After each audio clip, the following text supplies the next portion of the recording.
22 दिसंबर 2021 के नेशनल और international current affair इस पर्टिकुलर वीडियो में हम पढ़ने वाले हैं। आइए स्टार्ट करते हैं आज का वीडियो। अगर आप मुझसे पढ़ना चाहते हो अनअकैडमी पे तो आप डिस्क्रिप्शन बॉक्स में दिए गए मेरे प्रोफाइल लिंक पे क्लिक कीजिएगा। मुझे आप अनअकैडमी पे फॉलो कीजिएगा। मेरी हर क्लास अगर आपको फ्री में देखनी है तो आप लोगों को एक अनलॉक कोड का इस्तेमाल करना होगा, जो कि क्या है, star IQ। Star IQ code का यूज़ करने से आप लोगों को सीधा सीधा जो है ना हर क्लास का एक्सेस मिल जाएगा। मेरी हर क्लास रात को 8 बजे होती है दोस्तों, और उस क्लास का एक्सेस फ्री में पाने के लिए आप लोग अनअकैडमी एप्लीकेशन को डाउनलोड करके और स्टार IQ कोड फिल कर दीजिएगा। आपको कोई अगर कोर्स लेना है, मान लेते हैं 24 महीने का कोर्स लेना है या 12 महीने का या 6 महीने का, तो आप लोगों को वैसे भी इन पे डिस्काउंट ऑफर चल रहे हैं दिसंबर के एंडिंग में। और अगर आप लोगों को इस पे एडिशनल 10% का डिस्काउंट और चाहिए तो आप लोगों को बिना स्पेस दिए मेरा अनलॉक कोड, जो कि क्या है, स्टार IQ, उसका इस्तेमाल करना होगा। हर संडे अनअकैडमी पे एक स्कॉलरशिप टेस्ट होता है। वो टेस्ट होता है दोपहर 12 बजे। फ्री रजिस्ट्रेशन होता है उसका, हिंदी इंग्लिश दोनों भाषाओं में ये स्कॉलरशिप टेस्ट होता है। 40 क्वेश्चन 50 मिनट में आपको करने होते हैं और डिटेल्ड वीडियो सॉल्यूशन आप लोग जो है ना हर एक क्वेश्चन का देख पाओगे। और अगर आप लोग इस टेस्ट को एनरोल करना चाहते हैं तो हर संडे दोपहर 12 बजे आप लोगों को मेरा इन्वाइट कोड इस्तेमाल करना होगा। वो क्या है, स्टार IQ। इस स्कॉलरशिप टेस्ट में आप 1 करोड़ रुपए तक की स्कॉलरशिप जीत सकते हैं। अगर आपके 1 से 3 रैंक आता है तो आप 1 साल तक का SSC का फ्री सब्सक्रिप्शन पा सकते हैं। अगर आपके 4 से 10 रैंक आता है तो आप 75%, 11 से 50 आता है तो 50%, 51 से 500 आता है तो 25%, और 500 से 1000 में 20%। एज यूजुअल 10% के लिए तो आपके पास में कोड है ही। एक इंटरेस्टिंग बात है कि आज अनअकैडमी पे फ्री मैराथन चल रही है। आज दोपहर 12 बजे से लेकर शाम को 7 बजे तक फ्री मैराथन होगी, और उसमें मेरा जो क्लास होने वाला है वो है दोपहर 3 बजे। दोपहर 3 बजे आपको मेरी क्लास मिलेगी। मैं इस क्लास में पढ़ाने वाला हूं 2021 के बेस्ट टॉप 100 MCQ मैंने बनाए हैं, वो आप लोगों को मैं पढ़ाऊंगा। बहुत अच्छे क्वेश्चन मैंने डिज़ाइन किए हैं, गजब के। एक एक क्वेश्चन आपके गजब के होंगे, ऐसे क्वेश्चन आपको पढ़ाऊंगा। तो दोपहर 3 बजे सही मुझे एनरोल करिएगा। इसका लिंक क्लास का मैं जो है आपको Telegram channel star IQ education पे प्रोवाइड करवा दूंगा, और इस लेक्चर का PDF फाइल भी आप लोगों को ईजिली मिल जाएगा Telegram channel star IQ education पे। चलिए दोस्तों, आप लोग और हम लोग अब पढ़ना स्टार्ट करते हैं आज के करंट अफेयर। आज का पहला सवाल है कि हाल ही में किस वरिष्ठ राजनयिक को चीन में भारत का अगला राजदूत नियुक्त किया गया है? इस सवाल का सही आंसर रहेगा प्रदीप कुमार रावत। प्रदीप कुमार रावत को, जो आपको फोटो में दिखाई दे रहे हैं, यही है प्रदीप कुमार रावत। इनको 20 दिसंबर 2021 को चीन में भारत का अगला राजदूत नियुक्त किया गया है। India's new ambassador to China इन्हें नियुक्त किया गया है। एक बात हुई। दूसरी बात, प्रदीप रावत जो है ना IFS यानी कि इंडियन फॉरेस्ट सर्विस, जिनको आप लोग भारतीय विदेश सेवा कहते हैं, इसके 1990 बैच के अधिकारी हैं। और ये अभी वर्तमान में प्रदीप रावत जो हैं ये नीदरलैंड में भारत के राजदूत है। इस बात को भी आप याद रखिएगा। और जो प्रदीप कुमार रावत है ये विदेश सेवा विभाग में 2014 से 17 तक पूर्वी एशिया विभाग यानी कि ईस्ट एशिया जो डिवीजन है उसमें संयुक्त सचिव की जिम्मेदारी भी निभा चुके हैं।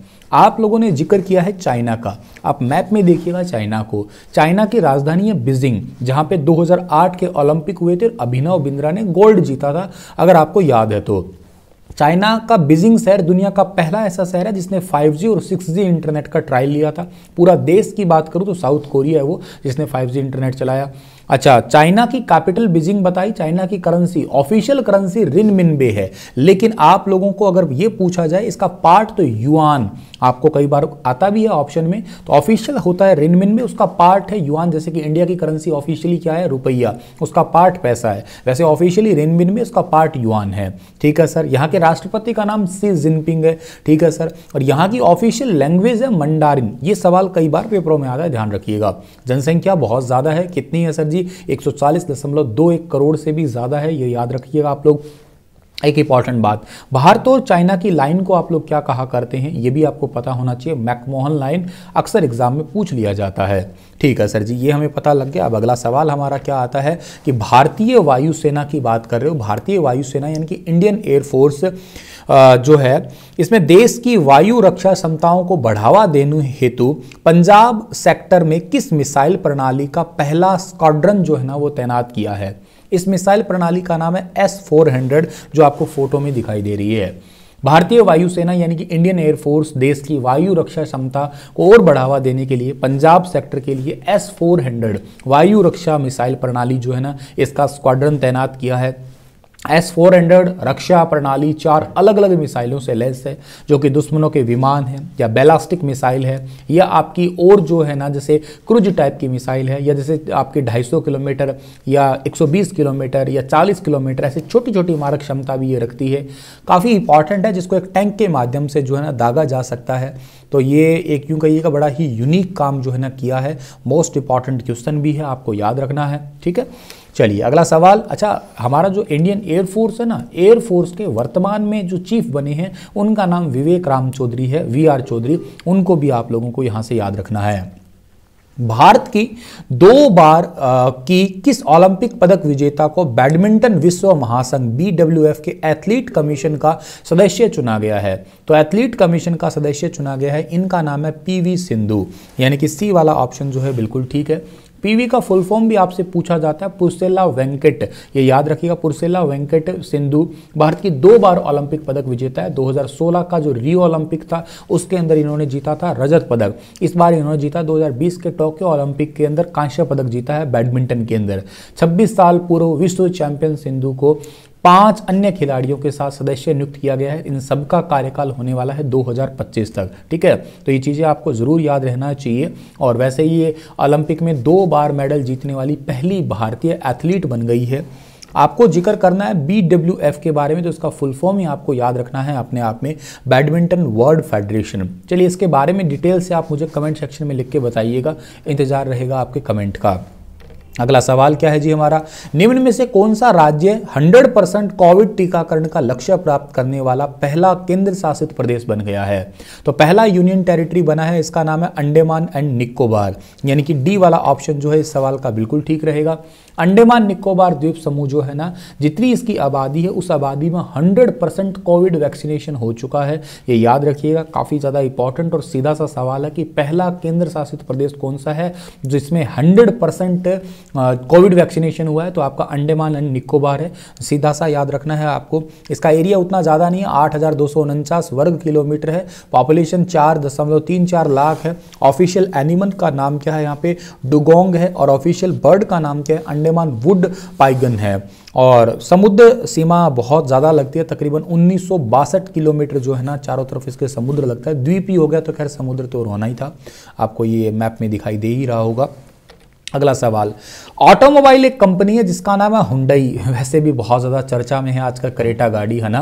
तो हुंडई ने भारत के लिए किसे प्रबंध निदेशक नियुक्त किया है, यानी कि भारत के मैनेजिंग डायरेक्टर किसे नियुक्त किया है? इनका नाम है अंशु किम, यानी कि सवाल का C वाला ऑप्शन ठीक है, जो आपको फोटो में दिखाई दे रहे हैं यही है अंशु किम। इनको 1 जनवरी 2022 से शुरू होने वाले हुंडई जो आपका मोटर इंडिया लिमिटेड या HMIL जो है ना, इसके MD अंशु किम को नियुक्त कर दिया, यानी कि नए साल से जो है ना ये ही MD रहेंगे इस कंपनी के इंडिया की तरफ से। इतनी बात आप लोगों को यहाँ से याद रखना है। वैसे भारत की पहली स्मार्ट मोबिलिटी वाली कंपनी है, जो कि अब फिलहाल के लिए निर्यातक के रूप में सबसे ज़्यादा जानी जा रही है।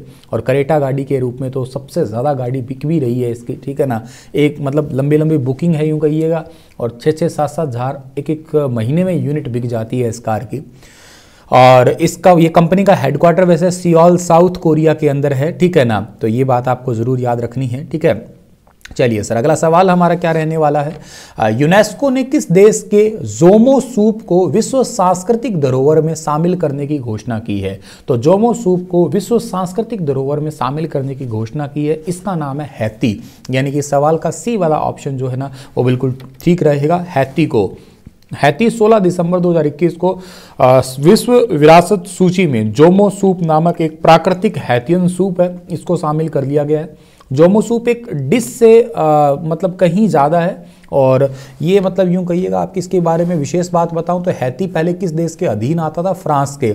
हैती की आज़ादी का प्रतीक ही जोमो सूप है और भारत की 40वीं विरासत धोलावीरा याद रखना। हाल ही में भारत में किस महोत्सव को यूनेस्को की धरोहर सूची शामिल की गई थी? वो दुर्गा पूजा थी आपकी, ठीक है ना। और हैती जो है ना, हैती के लोगों ने सूप खाकर अपनी आज़ादी का जश्न मनाया था। हैतियन व्यंजनों का हल्का मसालेदार सूप है ये, और ये पारंपरिक रूप से कद्दू गैस से पकाया जाता है, इसलिए इसको हैती सूप को जो है ना अभी जोमो सूप के नाम से यूँ कहिएगा, इसको विश्व धरोहर में शामिल किया है यूनेस्को ने। यूनेस्को का फुल फॉर्म है United Nation Educational Scientific and Cultural Organisation. इसका हेडक्वार्टर पेरिस फ्रांस के अंदर पड़ता है। स्थापना 16 नवंबर 1945 को हुई है। हेड का नाम ऑद्रे ऑजेले है। इतनी बातें तुम्हें पता होनी चाहिए। इसी के साथ में इस लेक्चर को मैं समाप्त कर रहा हूँ। हंसते रहिएगा, मुस्कुराते रहिएगा। कल फिर हाजिर होता हूँ लेटेस्ट अपडेट के साथ में। तब तक अपना ख्याल रखना। स्टार IQ चैनल को सब्सक्राइब अवश्य करना। इस लेक्चर का PDF star IQ Telegram channel पर मिल जाएगा।